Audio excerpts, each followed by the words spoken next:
Assalamualaikum warahmatullahi wabarakatuh. Semangat pagi teman-teman semua. Kali ini kita masuk lagi di mata kuliah variabel kompleks. Nah, materi yang kita jabarkan kali ini adalah sifat-sifat aljabar dari bilangan kompleks.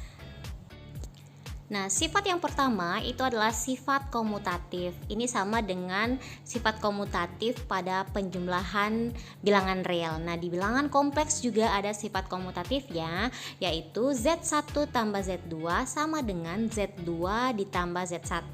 Begitupun untuk perkalian, yaitu Z1 kali Z2 itu sama dengan Z2 dikali Z1.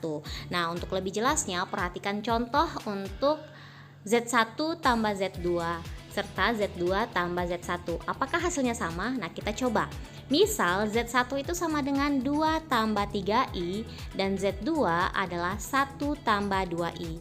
Maka Z1 tambah Z2 itu kita masukkan nilainya, yaitu 2 tambah 3I tambah dengan 1 tambah 2I. Nah, selanjutnya kita satukan yang sejenis. Nah, kita satukan 2 ditambah 1 dengan 3I tambah 2I. Nah, didapatlah 2 tambah 1 adalah 3 dan 3 tambah 3I tambah 2I adalah 5I. Jadi hasilnya adalah Z1 tambah Z2 sama dengan 3 tambah 5I. Nah, begitupun selanjutnya untuk Z2 tambah Z1. Kita masukkan nilai Z2 yaitu 1 tambah 2I. Untuk nilai Z1 2 tambah 3I. Maka 1 tambah 2I ditambah dengan 2 tambah 3I. Nah, seperti biasa kita satukan yang sejenis agar bisa dijumlahkan. Didapatkanlah 1 tambah 2 dan 2I tambah 3I. Maka hasilnya adalah 3 tambah 5I. Jadi terbukti ya bahwa Z1 tambah Z2 itu sama dengan Z2 tambah Z1. Selanjutnya untuk sifat kedua yaitu sifat asosiatif. Nah, sifat asosiatif itu adalah Z1 ditambah Z2 tambah Z3 sama dengan Z1 tambah Z2 tambah Z3. Begitupun untuk yang bagian perkalian, Z1 kali Z2 kali Z3 itu sama dengan Z1 kali Z2 dikali dengan Z3. Nah, contohnya itu misalkan Z1 sama dengan 2 tambah 3I, Z2 adalah 1 tambah 2I dan Z3 adalah 1 ditambah I. Nah, pertama kita masukkan dulu rumus yang asosiatif pertama, yaitu Z1 tambah dalam kurung Z2 tambah Z3. Nah, kita selesaikan terlebih dulu yang dalam kurungnya ya. Maka 2 tambah 3I tambah dalam kurung 1 tambah 2I tambah 1 tambah I. Nah, 2 tambah 3I nya diturunkan, kemudian kita selesaikan dulu yang di dalam kurung. Masukkan atau satukan yang sejenis, yaitu 1 tambah 1, kemudian 2I tambah I. Didapatkanlah 1 tambah 1 itu 2, 2I tambah I itu sama dengan 3I. Karena I itu sama saja dengan 1 kali I. Maka 2I tambah 1 kali I adalah 3I. Nah, setelahnya kita jumlahkan lagi dengan 2 tambah 3I. Kita satukan yang sejenis, maka 2 tambah 2 ditambah lagi dengan 3I tambah 3I. Hasilnya adalah 4 tambah 6I. Nah, kita buktikan juga untuk bagian Z1 tambah Z2 kemudian ditambah Z3. Nah, kita jumlahkan dulu yang di dalam kurung, selesaikan dulu yang di dalam kurung. Nah, seperti biasa satukan yang sejenis, maka didapatkanlah 2 tambah 1 ditambah lagi dengan 3I tambah 2I. Nah, didapatkanlah hasilnya 3 tambah 5I. Nah, dijumlahkan lagi dengan 1 tambah I.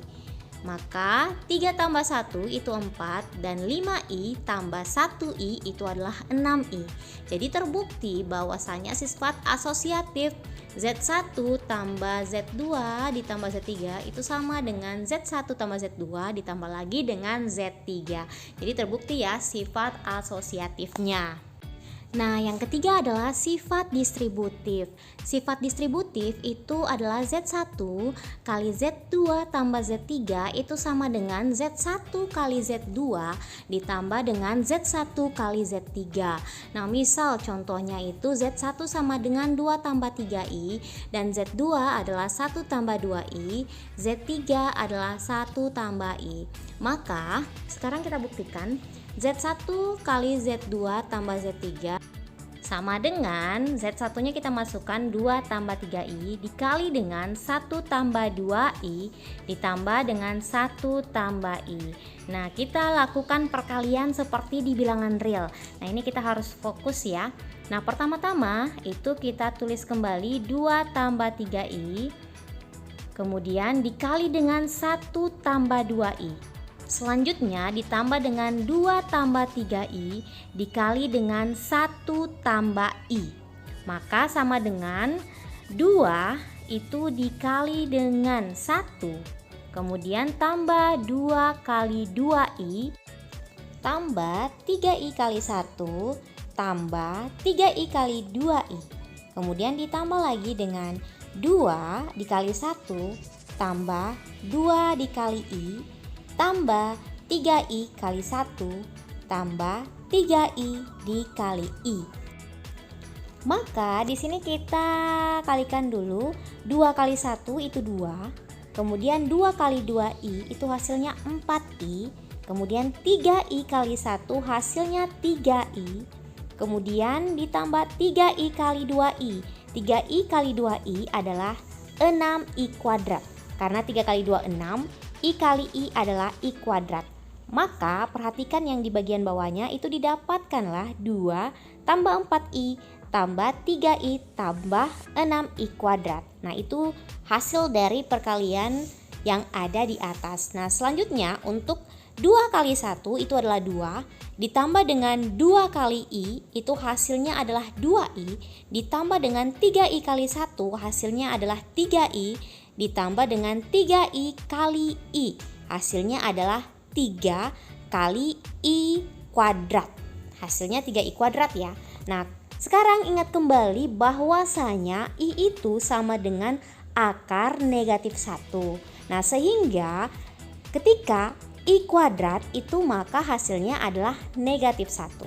Jadi harus diingat teman-teman bahwa I itu adalah akar negatif 1. Jadi harus diingat sekali bahwa I adalah akar negatif 1. Nah, ketika I dikuadratkan maka hasilnya adalah negatif 1. Nah, sehingga dari pekerjaan di atas didapatkanlah itu 2 ditambah 7I. 7I dari mana? Dari 4I tambah 3I.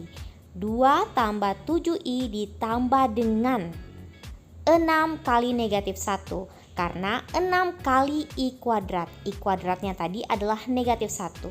Maka diganti I kuadrat dengan negatif 1. Hasilnya 6 kali negatif 1. Nah, begitupun dengan 2 ditambah 5I. 5I itu dari yang di atas ya, yaitu 2I ditambah 3I. Hasilnya adalah 5I. Nah, lanjut ditambah dengan 3I kuadrat. I kuadrat adalah negatif 1, maka kita ubah I kuadrat menjadi negatif 1, yaitu 3 kali negatif 1. Nah, sama dengan selanjutnya yaitu 2 ditambah 7I dikurang 6. Karena positif ketemu negatif hasilnya adalah negatif. Jadi 6 kali negatif 1 adalah negatif 6. Sehingga hasilnya adalah 2 tambah 7I kurang 6. Nah, ditambah dengan 2 tambah 5I dikurang 3. Karena 3 kali negatif 1 adalah negatif 3. Nah, selanjutnya langkah selanjutnya kita satukan dulu yang sejenis. Maka didapat 2 kurang 6 tambah 7I ditambah lagi dengan 2 kurang 3 tambah 5I.